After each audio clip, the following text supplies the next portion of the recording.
Donc, petite vidéo que j'avais annoncée tout simplement à propos de la risperidone. Je suis accusé de prendre de la risperidone, d'avoir des troubles psychiatriques, d'être à les entendre un psychopathe, de psychoter, de tout est à l'avenant dans les accusations qui sont très nombreuses et auxquelles je peux répondre une par une.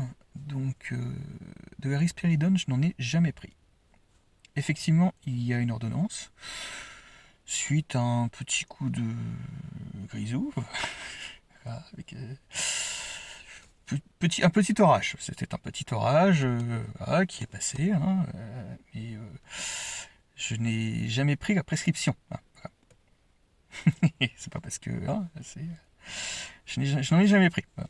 Donc, je peux absolument le prouver avec mes feuilles de remboursement. Voilà, tout ce qui est actes médicaux qui sont rarissimes.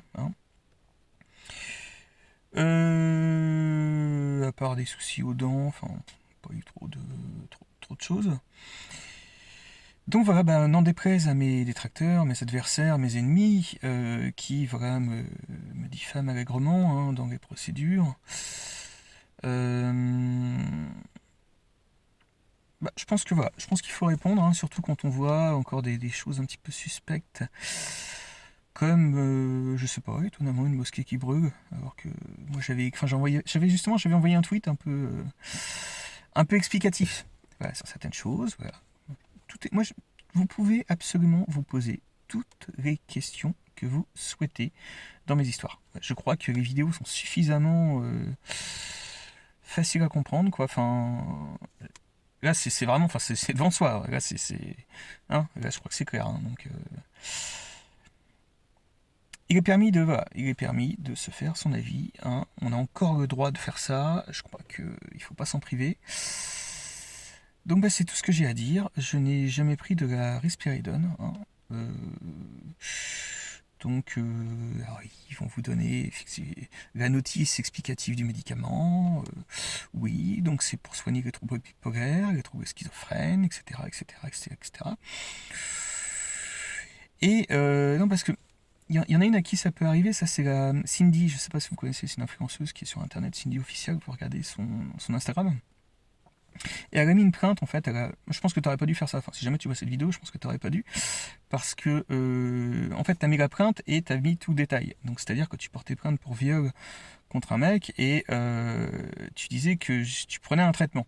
Sauf qu'avec ce que je viens d'expliquer juste avant, c'est-à-dire qu'avec des gens quand même assez foireux comme ce que j'ai en face de moi, ils peuvent en fait reprendre donc ton poste, voilà, tout simplement, ta plainte, ton extrait, même extrait de plainte, même si t'as pas tout mis, en disant ah oui mais regardez, elle prend un traitement et elle est entre guillemets voilà, ça peut te discréditer. Parce que même si toi, t'es dans ton bon, t'estimes être dans ton bon droit, euh, si tu tombes, voilà, comme je disais, sur des gens mais qui ont aucun scrupule, qui sont dégueulasses, quoi, enfin, sous tous les sens du terme, eh bien, en fait, voilà, ils vont te retourner contre toi. Et ensuite, ils vont monter une cabale. Voilà. Et en fait, ce document-là n'aurait jamais dû figurer, entre guillemets, dans la procédure. C'est un des premiers avocats que j'ai eu qui l'a mis. Et les autres, on se sont fait une joie de ressortir. Donc voilà, je le dis bien avec précision et avec fermeté, et je n'ai jamais pris de risperidone, tout simplement. Voilà, c'était un petit orage qui est passé, je répète une nouvelle fois, et qui je crois que je vous raconterai cette histoire avec cette fille. Enfin, c'était l'histoire avec la gauchiste. Gauchiste. La nymphomane. C'était la gauchiste, non. Ah mais des fois on peut s'attacher, mais c'est une erreur. Franchement, gauchiste comme ça, c'est... Non, non, non, je vous expliquerai en détail. C'était... voilà, Non, non. Ça fait partie des choses... ça fait partie des choses qui arrivent dans la vie, auxquelles vous ne pouvez rien faire, et puis voilà. Bon, en tout cas, je ne peux vous aider sur d'autres choses. Et la vie, vous savez, il faut laisser les choses se faire naturellement. Voilà. On voit que ces mecs-là, ils retweetent c'est quand il y a eu le truc avec Salman Rushdie, par exemple. Donc oui, il va retweeter les trucs de ça, voilà, qui lui vont bien. Voilà. Le mec, il n'est même pas partie prenante là-dedans, ni rien. Les mecs qui prennent position politique comme ça, quand vous avez vraiment des affaires, c'est des affaires politiques. Voilà. Ah, voilà. Vous êtes responsable de vos actes, vous êtes responsable de vos dires, et puis attention à vous, parce que faut être responsable de ce qu'on dit. Voilà. Faut être responsable de ce qu'on fait. Voilà, on peut pas se comporter comme ça. On peut pas avoir aucun scrupule. Un jour ou l'autre, ça peut. La vérité finit par éclater. Voilà, tout simplement.